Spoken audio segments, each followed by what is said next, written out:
Ano Yes. po pala nangyari dun sa yung sinasabi niyo na nasa bahay na clinic? When I went to Saudi Arabia, I sold that. I sold the practice. I sold the Mm. equipment. I have sold a lot of things in my life for me to be able to get to this stage. If there's one thing I've learned, do not cry over spilled milk. If it's done, it's done. So you just move on to the next and make it better.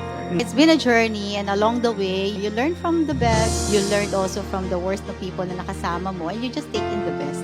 Natutunan ko kasi talaga in terms of entrepreneurship, kailangan alam mo yung ginagawa mo. Kasi if you are not familiar with the business na papasukan mo, then you tend to rely on the information that the staff, yung mga Right. ibang tao na nakakaalam doon per se, to feed you those information na ang mangyayari, oo ka lang.